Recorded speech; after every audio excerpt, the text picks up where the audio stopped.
Assalamualaikum warahmatullahi wabarakatuh. Salam sejahtera, Om Swastiastu, Namo Buddhaya.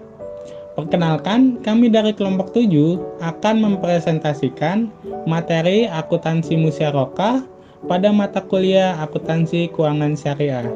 Untuk penjelasan lebih lanjutnya akan dijelaskan oleh rekan saya. Pengertian musyarakah. Musyarakah berasal dari kata syirkah yang berarti pencampuran atau interaksi. Secara terminologi, syirkah adalah persekutuan usaha untuk mengambil hak atau untuk beroperasi. Akad musyarakah adalah kerjasama antara dua pihak yang saling memberikan kontribusi berupa dana untuk membangun sebuah usaha dengan keuntungan dan resiko yang akan ditanggung bersama sesuai kesepakatan. Akad musyarakah sendiri di perbankan syariah hanya ditujukan untuk pembiayaan modal kerja usaha. Pembiayaan modal kerja adalah pembiayaan yang diberikan kepada perorangan, badan usaha, maupun badan hukum untuk kebutuhan modal kerja yang real produktif. Selanjutnya cakupan musyarakah. Akuntansi musyarakah diatur di dalam PSAK nomor 106 tentang akuntansi musyarakah. Berdasarkan PSAK 106 tersebut menjelaskan tentang karakteristik musyarakah, pengakuan seputar transaksi musyarakah, serta penyajian dan pengungkapan informasi pembiayaan musyarakah dalam laporan keuangan. PSAK ini membedakan akuntansi untuk mitra aktif dan mitra pasif. Menurut PSAK 106, mitra aktif adalah pihak yang mengelola usaha musyarakah, baik mengelola sendiri maupun menunjuk pihak lain untuk mengelola atas namanya. Adapun mitra pasif adalah pihak yang tidak ikut mengelola usaha. Mitra aktif adalah pihak yang bertanggung jawab untuk melakukan pengelolaan, sehingga mitra aktif yang akan melakukan pencatatan akuntansi. Atau, jika dia menunjuk pihak lain untuk ikut mengelola usahanya, maka pihak tersebut yang akan melakukan pencatatan akuntansi. Bank syariah cenderung berada pada pihak mitra pasif, karena bank syariah tidak ikut mengelola usaha musyarakah.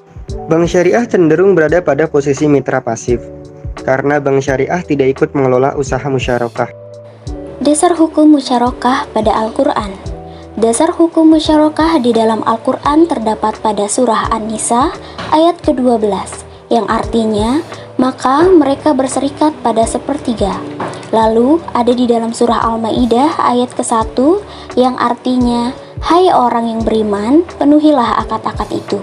Selanjutnya ada di surah Sad ayat ke-24 yang artinya, dan sesungguhnya kebanyakan dari orang-orang yang bersyarikat itu sebagian dari mereka berbuat zalim kepada sebagian lain, kecuali orang yang beriman dan mengerjakan amal soleh, dan amat sedikitlah mereka ini. Dasar hukum musyarakah pada As-Sunnah dan Fatwa DSN MUI. Hadis Qudsi dari hadis riwayat Abu Daud dari Abu Hurairah, Rasulullah Shallallahu Alaihi Wasallam berkata, Allah Subhanahu Wa Taala berfirman, Aku adalah pihak ketiga dari dua orang yang bersyarikat selama salah satu pihak tidak mengkhianati pihak yang lain. Jika salah satu pihak telah berkhianat, aku keluar dari mereka. Hadis riwayat Abu Daud yang disahihkan oleh Al-Hakim dari Abu Hurairah. Selanjutnya, Rasulullah Shallallahu Alaihi Wasallam bersabda, pertolongan Allah Subhanahu Wa Taala tercurah atas dua pihak yang berserikat sepanjang keduanya tidak saling berkhianat. Hadis riwayat Muslim.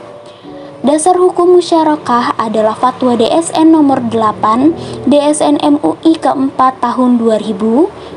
Fatwa ini lahir dengan pertimbangan bahwa untuk meningkatkan kesejahteraan dan kelancaran usaha masyarakat, perlu adanya bantuan dari pihak lain. Itu rukun akad musyarakah. Yang pertama ada transaktor. Pihak-pihak yang terlibat dalam transaksi musyarakah harus cakap hukum, serta berkompeten dalam memberikan atau diberikan kekuasaan perwakilan. Para mitra harus memperhatikan hal-hal yang terkait dengan ketentuan syar'i transaksi musyarakah. Berdasarkan Fatwa DSN nomor 8 tahun 2000, disebutkan bahwa setiap mitra harus menyediakan dana dan pekerjaan serta setiap mitra melaksanakan kerja sebagai wakil. Setiap mitra memiliki hak untuk mengatur aset musyarakah dalam proses bisnis normal. Dalam rukun akad musyarakah, transaktor dibagi menjadi dua pihak, yaitu mitra aktif dan mitra pasif.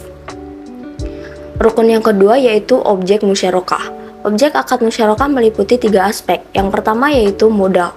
Berdasarkan Fatwa DSN nomor 8 tahun 2000 tentang musyarakah, disebutkan bahwa modal yang diberikan dapat berupa kas atau non-kas. Modal kas dapat dalam bentuk uang tunai, emas, perak, dan serta kas lainnya yang dapat dicairkan secara cepat menjadi uang. Yang kedua yaitu kerja. Berdasarkan Fatwa DSN nomor 8 tahun 2000 tentang musyarakah, partisipasi para mitra dalam pekerjaan merupakan dasar pelaksanaan musyarakah. Akan tetapi, kesamaan porsi kerja bukanlah syarat. Seorang mitra boleh melaksanakan kerja lebih dari yang lain.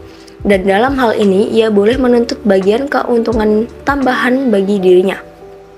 Setiap mitra melaksanakan kerja dalam musyarakah atas nama pribadi dan wakil dari mitranya.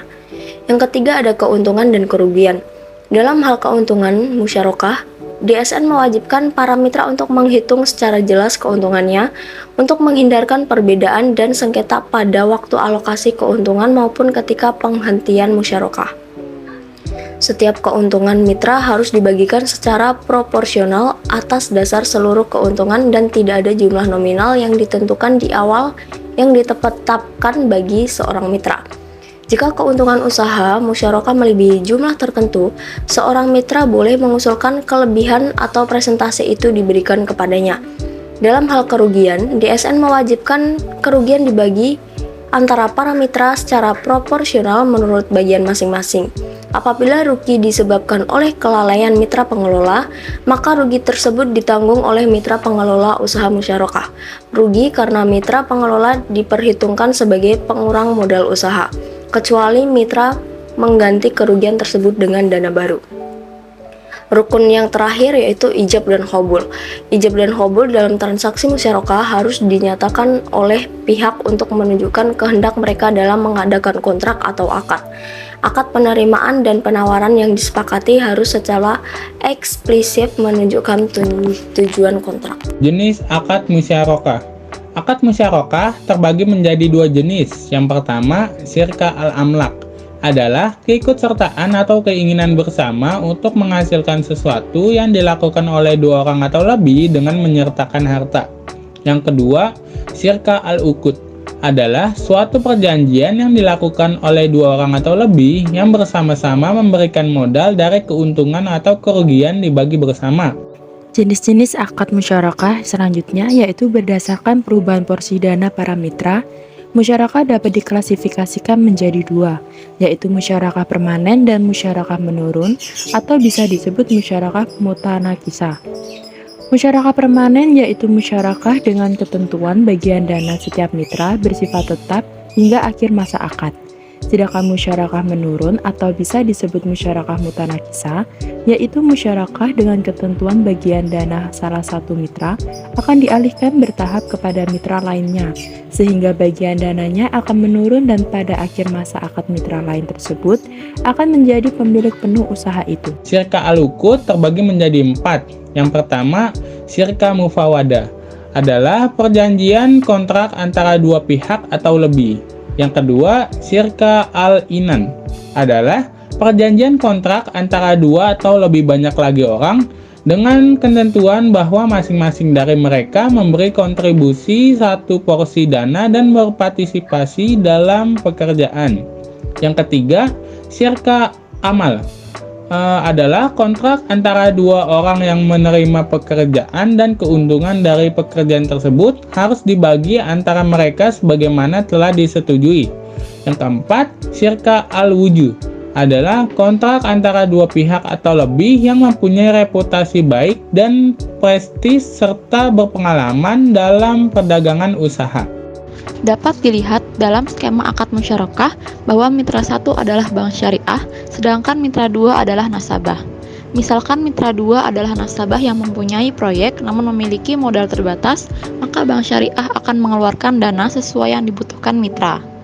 Pertimbangan dalam pemberian dana antara lain yang pertama, track record nasabah, yang kedua kejujuran usaha, ketiga prospek usaha di masa depan, yang keempat adalah tingkat risiko terhadap bank syariah. Karena akad musyarakah harus menghasilkan keuntungan, maka muncullah profit sharing. Yang apabila terjadi keuntungan, maka dibagi berdasarkan nisbah. Jika terjadi kerugian, maka akan ditanggung berdasarkan proporsi. Selanjutnya, contoh transaksi akuntansi musyarakah. Pada tanggal 2 Maret 2023, Bu Hamidah menandatangani akad pembiayaan usaha rumah makan Sunda dengan Bank Berkah Syariah atau BBS menggunakan skema musyarakah sebagai berikut. Yang pertama yaitu nilai proyek sebesar 60 juta rupiah, kontribusi bank sebesar 40 juta dengan pembayaran tahap pertama sebesar 25 juta yang dilakukan pada tanggal 15 Maret 2023 dan pembayaran tahap kedua sebesar 15 juta dilakukan pada tanggal 29 Maret 2023. Kontribusi dari Bu Hamidah yaitu sebesar 20 juta, nisbah bagi hasil Bu Hamidah sebesar 75% dan BBS 25%, periode selama 4 bulan.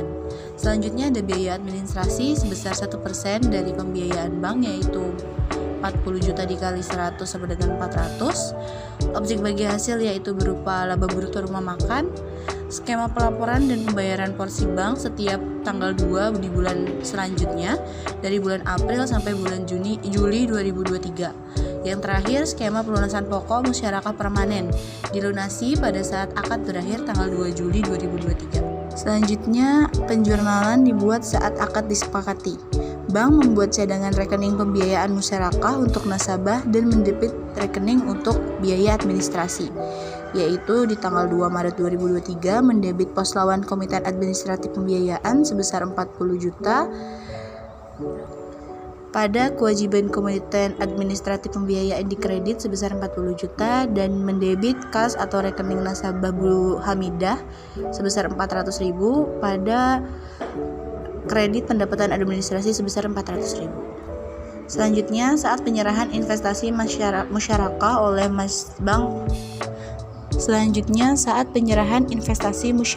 oleh bank kepada nasabah. Dalam kasus Bu Hamidah, tanggal 15 Maret 2023, bank mentransfer sebesar 25 juta ke rekening Bu Hamidah sebagai pembayaran tahap pertama dengan jurnal, yaitu pada debit pembiayaan musyarakah atau investasi musyarakah senilai 25 juta dan kredit yaitu kas atau rekening nasabah sebesar 25 juta. Adapun penjurnalan berikutnya yaitu kewajiban Komite Administrasi Pembiayaan Musyarakah sebesar 25 juta pada pos lawan Komite Admin Pembiayaan Musyarakah sebesar 25 juta. Selanjutnya, saat penyerahan investasi musyarakah oleh bank kedua, yaitu pada tanggal 29 Maret 2023, Bank Syariah menyerahkan dana tahap kedua sebesar 15 juta. Dengan jurnal debit pembiayaan musyarakah atau investasi musyarakah pada kas atau rekening nasabah sebesar 15 juta dan kewajiban Komite Admin Pembiayaan Musyarakah pada pos lawan Komite Admin Pembiayaan Musyarakah sebesar 15 juta. Adapun realisasi laba atau rugi bruto usaha Bu Hamidah selama 4 kali setiap bulannya di tanggal 2 dari bulan April sampai bulan Juni 2023. Di bulan pertama yaitu di bulan April mengalami laba bruto sebesar 5 juta dengan porsi bank mendapatkan 1.250.000 dan pembayaran tepat tanggal 2 April. Lalu di bulan kedua yaitu di bulan Mei mendapatkan laba bruto sebesar 7 juta dan porsi bank yaitu sebesar 1.750.000. Berikutnya laba bulan ketiga yaitu di bulan Juni mendapatkan laba bruto 8 juta dan porsi bank yaitu sebesar 2 juta dibayarkan pada tanggal 2 Juni. Dan di bulan keempat mengalami rugi sebesar 900.000 dan porsi untuk bank yaitu 600.000. Adapun penerimaan bagi hasil yang pembayaran dilakukan bersama dengan pelaporan hasil. Dengan jurnal yang pertama kas atau rekening nasabah pada pendapatan bagi hasil musyarakah di bulan April yaitu sebesar 1.250.000, di bulan Mei sebesar 1.750.000 dan di bulan Juni sebesar 2 juta. Pada bulan keempat, Rumah Makan Sunda Bu Hamidah mengalami kerugian sebesar 900.000 karena kebakaran akibat konsleting listrik arus pendek yang mengenai bagian dapur pada rumah makannya. Sesuai dengan ketentuan musyarakah, kerugian yang diakui bank adalah sesuai dengan porsi bank. Perhitungan porsi tanggung jawab bank sebagai berikut. Porsi tanggung jawab bank sama dengan investasi bank dibagi total investasi musyarakah dikali jumlah kerugian, yaitu 40 juta dibagi 60 juta dikali 900.000. Maka porsi tanggung jawab bank yaitu sebesar 600.000. Adapun pengakuan dari kerugian yaitu kerugian musyarakah pada debit dan kredit penyisihan kerugian pembayaran musyarakah sebesar 600.000. Pada tanggal 2 Juli 2023 saat jatuh tempo, Bu Hamidah melunasi investasi musyarakah sebesar 39.400.000 karena kerugian ditanggung bank sebesar 600.000. Maka jurnal saat ini pengambilan jatuh tempo yaitu yang pertama, kas atau rekening nasabah sebesar 39.400.000, debit penyisihan kerugian pembiayaan musyarakah sebesar 600.000, pada kredit investasi musyarakah sebesar 40 juta. Selanjutnya dapat dilihat dalam laporan keuangan Bank Syariah Indonesia tahun 2021-2022 pada bagian pembiayaan. Pada bagian pembiayaan ini terdapat penerapan akad musyarakah oleh pihak ketiga dan pihak berelasi. Pihak ketiga adalah orang lain yang tidak ikut serta atau semua pihak yang bukan tertanggung. Dana pihak ketiga yang berbentuk tabungan, simpanan giro, dan deposito merupakan sumber pendanaan perbankan yang berasal dari masyarakat atau nasabah. Dana pihak ketiga ini merupakan sumber pendanaan yang terbesar dari perbankan yang mencapai 80 hingga 90%. Dana pihak ketiga secara parsial berpengaruh positif dan signifikan terhadap pembiayaan musyarakah. Semakin besar dana pihak ketiga yang dihimpun, maka semakin besar jumlah pembiayaan bagi hasil musyarakah dan mudharabah yang disalurkan. Dengan kata lain, Bank Syariah Indonesia mampu meningkatkan dana yang dihimpun dari masyarakat berupa deposito, maka jumlah pembiayaan musyarakah yang disalurkan kepada masyarakat juga semakin meningkat. Maka, Bank Syariah Indonesia dapat menyusun strategi untuk bisa meningkatkan penghimpunan dana dengan cara mengajak masyarakat untuk menginvestasikan dananya dalam bentuk deposito.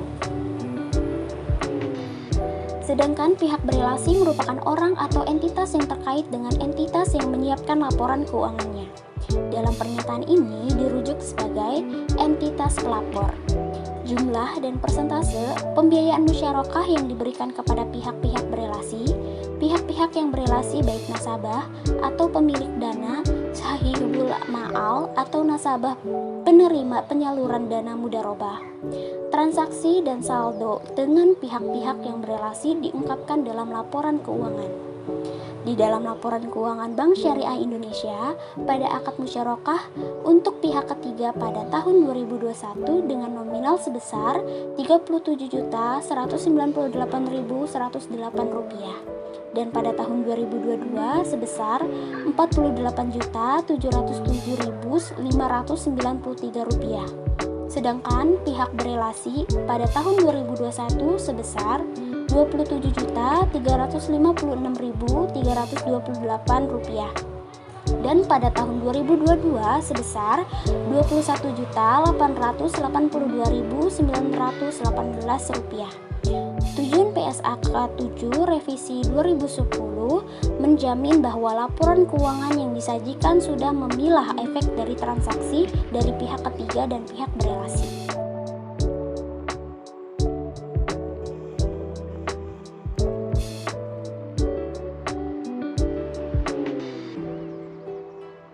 Sekian presentasi dari kelompok kami. Semoga materi akuntansi musyarakah yang telah dijelaskan dan disampaikan oleh kelompok kami dapat bermanfaat bagi kita semua. Kurang lebihnya mohon maaf. Wassalamualaikum warahmatullahi wabarakatuh.